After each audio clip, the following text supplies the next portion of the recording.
Hello and good day. My name is Chris Palmer with chrispalmermarketing.com, and in today's video, what I will be sharing with you is keyword cannibalization SEO. I know, horrible topic, but I have to discuss it. I've been running into this with a couple of clients. This is not common, but as your site grows, you might run into some keyword cannibalization. So what I want to break down with you right now is I want to break down, well, what is it, right? That's the first thing. The next thing is, well, how do I find it? What are different ways that I can find this that everyone can use, that you're watching it? Anyone that sees this video will be able to utilize this, right? Because I know there's tools like SEMrush and Ahrefs, and there's tons of tools, but not everybody has access. Not everybody. And the last thing is, well, how do you fix it, right? So what is it? How to spot it, how to find it, and how to fix it so you're not fighting with yourself. So let's not waste any more time here. Let's get right into it. First thing that I want to share with you is let's go into Search Console. Everyone has Search Console. If you don't,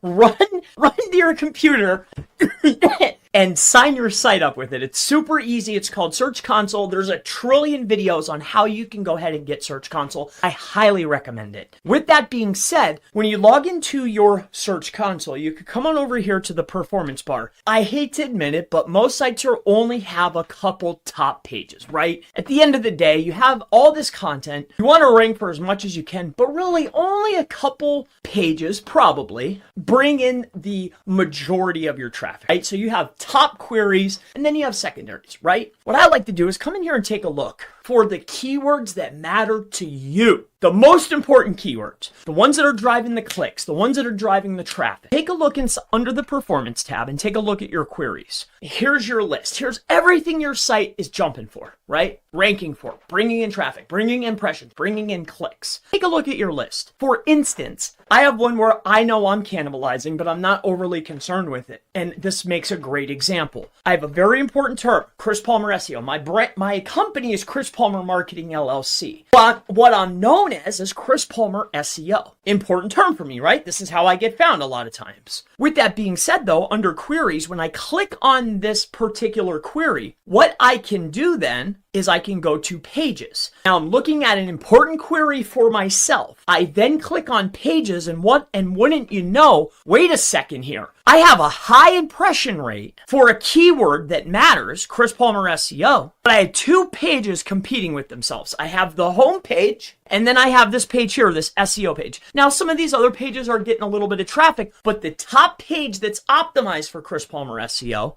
is competing with my SEO page. Now we spotted it. Now we're fixing it. Well, what do? It can oftentimes be very easy. Other times it can be a little bit tricky depending on what the keyword is. Now, I already know what the issue on this one is, but let me share this with you. So when we come inside of here, we have the primary page, the home page, which should be about brand, Chris Palmer Marketing, Chris Palmer SEO. That's me. When we come in here, we can see that we're competing here on the Chris Palmer SEO page. It's driving in not the clicks. The clicks aren't really, this isn't that big of a problem, but this impressions is a way to look at the potential of a particular keyword. So when I see a high impression, that means I'm potentially losing all of this on this page here where it matters, right? Impressions are potential. Clicks are what really matters here. But what I'm getting at here is I can see that my potential here, I have a lot of potential to rank for this keyword. So what's the problem here? What do I need to do? Well, let's go out here to this page and figure out why is this page competing with my homepage? So let's go ahead and go to this page. So if we come over here to Chris Palmer Marketing /SEO, we want to de-optimize the SEO page for Chris Palmer SEO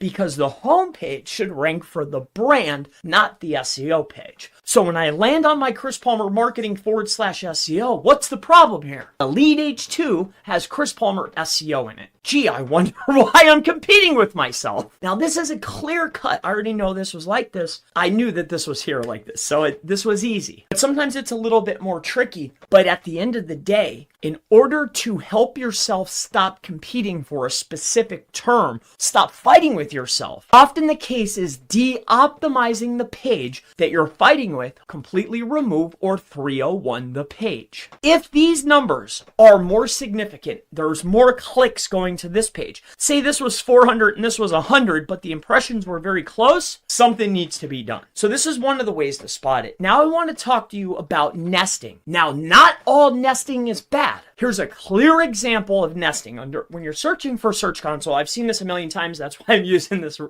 particular example. Not all nesting is bad. Sometimes it's good. But this is one of the ways to spot it if you don't have Ahrefs or SEMrush or a tool that costs money in order to find these things, right? If you have two search terms, let's just say we're Google, and we have Google Search Console, and we see a nested result. Now, this one makes sense. Yes, I understand that. This is just an example to show you what nesting is, because right now I'm trying to teach you another way. If I see nesting here in a search query, let's say you're a plumber in Idaho. Plumber Idaho, I have two separate pages. Wait a minute, I have a plumber's Idaho, and then I have plumber Idaho, and they're competing and they're nested. What should I do? Should I leave them both up? Should I detune the other page or should I redirect it, right? So this is one way to spot it. It's called nesting. This is generally, Google's not sure which one. They're both optimized very similarly. Which one should we show, right? That's like Google saying, which one? Which one should we show? Which one should we do? This is one way to spot it. We already talked about de-optimizing and/or 301ing. So that's the fix generally. It's all about the de-optimization. If I'm coming in the Search Console and I could see a page is fighting for the same query, queries Chris Palmer, I click on the term and I could see, okay, for this query here, the pages that are ranking or getting impressions and clicks are these pages here. If I'm fighting with myself, I go to the page and see if I can detune it for the keyword that I'm fighting for, okay?